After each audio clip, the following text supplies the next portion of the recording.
Well, my reaction in general about the ban on internet gambling is that it's very hard to have a prohibitionist regulatory mechanism that works. The fact of the matter is that in the United States, the vast majority of people, according to recent surveys, want to gamble, and they would like to be able to gamble online.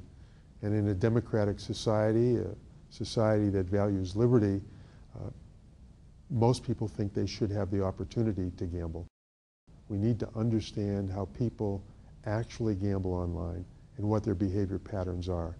We, in fact, have done that at the Division on Addictions and have just published the first study in the world, to the best of my knowledge, that tracked actual gamblers in their actual gambling behavior patterns over a long period of time. When you study land-based gamblers, it's very hard to track all of their gambling activity. But when you study online gamblers, in fact, the computer actually tracks everything they do and all the conditions under which they wager.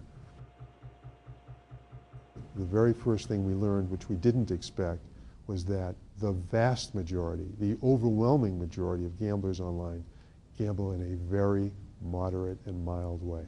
This is unbelievable. In the scientific community, there's been a long-held model that increased exposure and accessibility to gambling would proportionately increase the amount of gambling-related problems. In fact, the scientific evidence does not support that. In the United States, for example, in the middle 1970s, the rate of gambling disorders was approximately 0.7%, just under 0.75%. Now, more than 30 years later, the new research done by various investigators suggests that it's closer to 0.6%. Let's just call it about the same. And that's despite the fact that gambling has expanded dramatically all across this country. I don't think that gambling prohibition is going to work.